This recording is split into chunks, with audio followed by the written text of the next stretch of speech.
Hello guys, I hope कि आप सब लोग सेफ हैं। यार आज हम लोग बात करने वाले हैं कि बेसिकली फिजिक्स के साथ में कैसे डील करना है।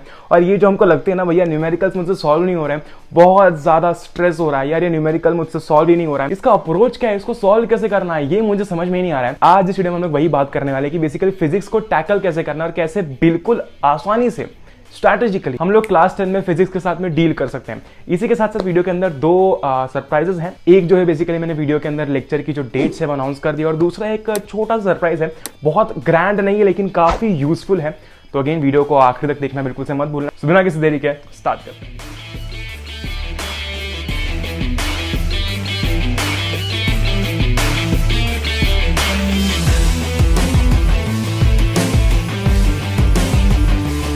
देखो सबसे पहले बहुत ही बेसिक सी चीज समझना इंपॉर्टेंट है कि फिजिक्स सिर्फ न्यूमेरिकल्स नहीं है। ओके, फिजिक्स के अंदर दो पोर्शन है, एक है थ्योरी पोर्शन, दूसरा है हमारा न्यूमेरिकल्स वाला पोर्शन।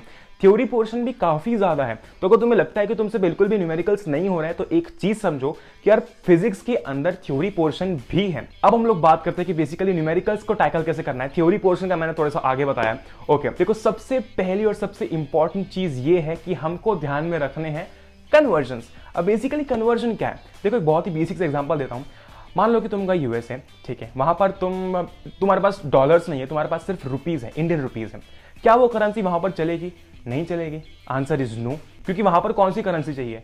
डॉलर चाहिए, तो कन्वर्जन चाहिए वहां पर। उसी तरीके से कुछ कुछ क्वेश्चन सॉल्व करते समय कन्वर्जन की बहुत ज्यादा जरूरत पड़ती है। अब मेरा कन्वर्जन से क्या मतलब है, बहुत सारे क्वेश्चन के अंदर ऐसा होता है कि हमको जो गिवन होता है क्वेश्चन के अंदर वो बेसिकली होता है मिलीमीटर में, लेकिन हमको आंसर निकालना होता है मीटर में। वो कन्वर्जन हमको याद रखना बहुत इंपॉर्टेंट है। और ये जो कन्वर्जन है ना, ये जो कन्वर्जन वाला पोर्शन है, ये काफी इंपॉर्टेंट बन जाता है जब क्वेश्चन के अंदर कोई और यूनिट दी होती है और हमको आंसर के अंदर कोई और यूनिट निकालनी होती है। अब ये जो कन्वर्जन है ना, ये बहुत ज्यादा नहीं है, मिलीमीटर का मीटर में है, सेंटीमीटर का मीटर में है, वॉट का किलो वॉट में है और जूल में है, ठीक है। तो ये कुछ छोटे मोटे कन्वर्जन जो हमको अगर याद होते हैं तो बहुत ही आसान है क्वेश्चंस को टैकल करना। इन कन्वर्जन्स के लिंक मैं तुम्हें बहुत जल्दी नीचे दे दूंगा, तो तुम वहां पर जाकर ये सारे कन्वर्जन जो है वो याद कर सकते हो, ठीक है। और ये कन्वर्जन्स याद हो जाएंगे क्योंकि बहुत ही बेसिक और बहुत ही इजी कन्वर्जन है और बहुत ज्यादा नहीं है, तो ये काफी आसान है। अभी भाग के देखने मत जाना, अभी रुको, अभी पूरा वीडियो देखो, बहुत ही इंपॉर्टेंट। अब मैंने एक एग्जांपल के लिए क्वेश्चन लिया है, ठीक है। ये देखो एक क्वेश्चन है, a current of 0.5 ampere is drawn by a filament of an electric bulb for 10 minutes, find the amount of electric charge that flows through the circuit,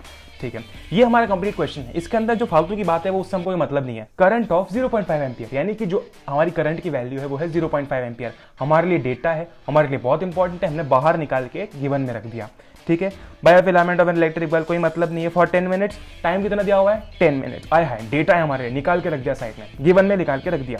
find the amount of electric charge that flows through the circuit, हमको क्या निकालना है? Electric charge निकालना है। अब इसके अंदर आता है द फॉर्मूला गेम।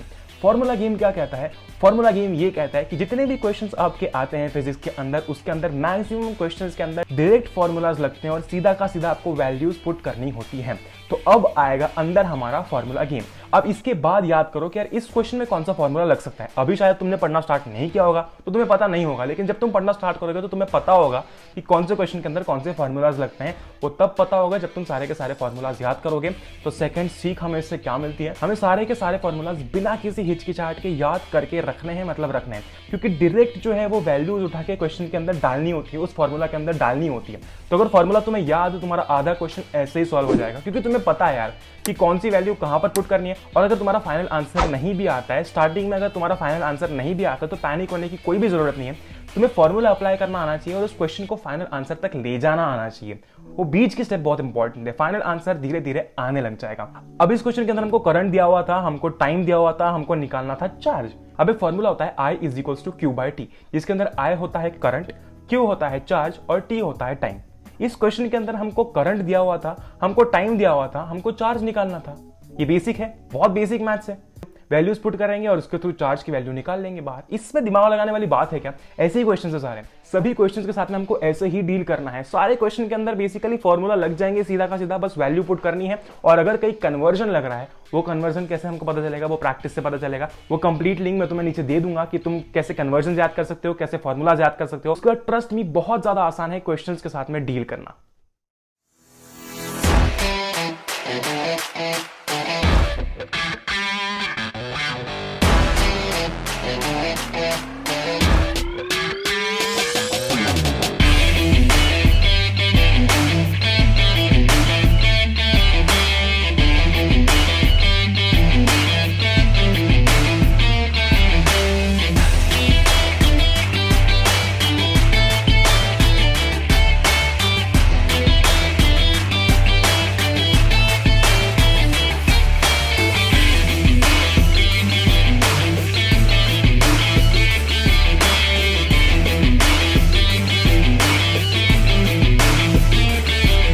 अब एक बार ये क्वेश्चन देखो, ये क्वेश्चन जो है तुम्हारी एनसीईआरटी के अंदर दिया हुआ है, एक बार इस क्वेश्चन को ध्यान से देखो और एक बार इस क्वेश्चन को देखो।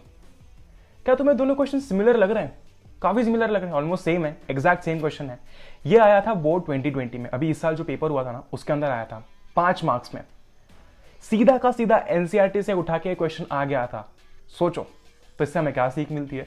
इससे हमें ये सीख मिलती है कि हमको एनसीईआरटी कंप्लीटली सॉल्व करनी है और एनसीईआरटी का हर एक क्वेश्चन सॉल्व करना है, क्योंकि तुम देख रहे हो ना, लाइव एग्जांपल देख लो, इसी साल 2020 में आया था ये क्वेश्चन 5 मार्क्स में। तुम देख रहे हो डेटा भी ऑलमोस्ट सेम है, सीधा उठा के डाल दिया, ऐसा नहीं कि डेटा चेंज हो जाए, डेटा भी सेम है।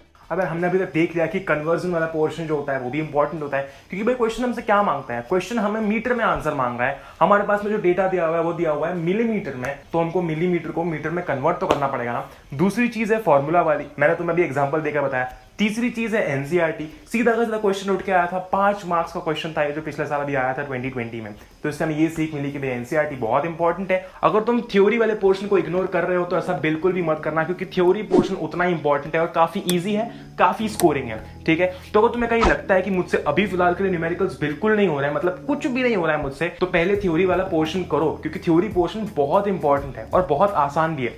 अब एक चीज समझना बहुत इंपॉर्टेंट, आपके जितने भी केसेस है लाइट वाले चैप्टर के अंदर, इमेज फॉर्मेशन वाले, ये वो जितने भी केसेस हैं, उन सबको पूरी शिद्दत से याद करना, क्योंकि वो सारे के सारे केसेस बहुत इंपॉर्टेंट है और उस चैप्टर की जड़ है, ठीक है। उन केसेस में दिया हुआ है कि इमेज फॉर्मेशन कहां पर होगी, अगर ऑब्जेक्ट यहां पर रखा हुआ है, वहां पर रखा हुआ है, वो सारे के सारे केसेस जो हैं उनको ढंग से याद करना, उनको बिल्कुल भी मिस मत करना, क्योंकि वो बहुत इंपॉर्टेंट है और वो धीरे धीरे प्रैक्टिस के थ्रू याद कर करके याद हो जाएंगे। बाकी वो लाइट वाले लेक्चर के अंदर जो मैं लाने वाला हूँ उसके अंदर मैं तुम्हें बहुत ही कमाल तरीके से वो चीज समझाने वाला हूँ, ठीक है।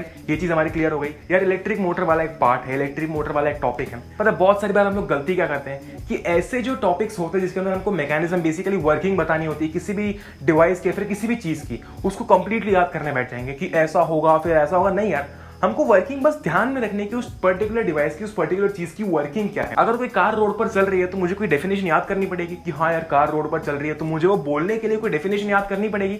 नहीं करनी पड़ेगी, वो बहुत ही आसान सी चीज है। वैसे ही यार कोई भी चीज अगर काम कर रही है, किसी भी चीज की अगर हमको वर्किंग लिखनी है, तो हमें बस एक आइडिया होना चाहिए कि बेसिकली वो चीज काम कैसे करती है। हम लिखेंगे तो उसको अपनी लैंग्वेज में, तो बेसिकली बुक में जो भी लिखा हुआ है उसको यार समझो कि वो बेसिकली कहना क्या चाह रहा है, उसकी इच्छा क्या है, वो क्या व्यक्त करना चाहता है, उसकी इच्छा क्या है, वो तुम्हें क्या बताना चाहता है। फिर उस चीज को आसानी से जो है वो अपनी लैंग्वेज में लिखो, फिर मैच करो कि दोनों में कितनी सिमिलैरिटीज हैं। नेक्स्ट और बहुत ही इंपॉर्टेंट चीज है, जब भी तुम कोई भी टॉपिक पढ़ रहे हो, अगर उसके अंदर डायग्राम है, ये मत सोचना कि डायग्राम तो बाद में कर लूंगा। डायग्राम बाद में नहीं होते हैं, अभी तो क्या है, अभी थ्योरी और न्यूमेरिकल्स कर लेता हूँ, बाद में डायग्राम कर लूंगा। लेकिन डायग्राम उसी टॉपिक के साथ में खत्म कर देना, उसको बात के लिए प्लीज प्लीज प्लीज मत छोड़ना, क्योंकि देखो चीजें बहुत आसान है, लेकिन गलती कहां पर होती है? गलती चीजों को मिस करने पे होती है। यार ये चीजें बाद में कर लेंगे, गए 3 नंबर, ये चीजें बाद में कर लेंगे, गए 2 नंबर। यहां पर ही प्रॉब्लम आती है कि हम क्या करते हैं कि हम चीजों को छोड़ देते हैं कि यार ये बाद में कर लेंगे, लेकिन वो बाद वाला टाइम तो हमारा आता है नहीं। यार मैंने भी तुम्हें जैसे बोला कि ये जो टॉपिक्स होते हैं, लाइट वाला टॉपिक जो होता है जिसके अंदर इमेज फॉर्मेशन वगैरह होती है, सारे जो केसेस होते हैं, उसके बाद जो मोटर वाला टॉपिक है, कुछ ऐसे जो बड़े बड़े टॉपिक्स होते हैं ना, ये जनरली 5 नंबर में उठ के आ जाते हैं, सीधे के सीधे।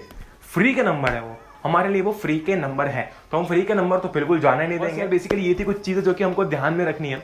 और जो लेक्चर्स हैं वो आ रहे हैं, जैसे कि मैंने तुम्हें बोल दिया है, धीरे धीरे सारे लेक्चर्स आ जाएंगे और बहुत ही तबाही लेवल आएंगे, जहां पर हम जो बिल्कुल प्यार से, मजे के साथ में और बड़ी कमाल तरीके से चैप्टर्स खत्म करेंगे आसानी से। और जो मैंने तुम्हें बोला था वीडियो के स्टार्टिंग में कि एक छोटा सा सरप्राइज मैं रिवील करने वाला हूँ, तो यार वेबसाइट के ऊपर जो है अब अपडेट हो चुकी है हिस्ट्री की डेट शीट। डेट शीट क्या है? अगर हिस्ट्री के अंदर ना हमारे बहुत सारे इवेंट्स हुए हैं हर एक चैप्टर के अंदर, तो मैंने क्या किया यार, चैप्टर वाइज जो इवेंट्स हैं हर एक ईयर के अकॉर्डिंग कि कौन सी ईयर में क्या हुआ था, कौन सी डेट पर क्या हुआ था, वो हर एक अलग अलग चैप्टर के लिए वेबसाइट के ऊपर अपडेट कर दिया है काफी क्रिएटिव तरीके से, ताकि तुम्हें पढ़ते समय थोड़ा सा मजा आए। क्योंकि क्या होता है ना कि डेट्स हैं तो बोरिंग है, तो मैंने थोड़ा सा ट्राई किया अपनी तरफ से कि मैं उसे थोड़ा सा इंटरेस्टिंग बना पाऊं। तो यार बस स्टे होम, स्टे सेफ, और लेक्चर्स आ रहे हैं, ये सरप्राइज रिवील हो गया, और भी बहुत सारे सरप्राइजेस आ रहे हैं, बाकी वीडियोस तो हमारे आ ही रहे हैं, और लेक्चर्स भी बहुत अमेजिंग आ रहे हैं। मैं बहुत एक्साइटेड हूँ। इसलिए 2-3 दिनों से मैंने वीडियो अपलोड नहीं किया था, क्योंकि मैं लेक्चर्स पर काम कर रहा था कि देखते हैं कि यार कितनी जल्दी हम लोग कितने सारे लेक्चर्स अपलोड कर पाते हैं। तो बस यार stay home, stay safe, enjoy करो, एंड बस जय हिंद, वंदे मातरम, will meet in the next one, till then good bye.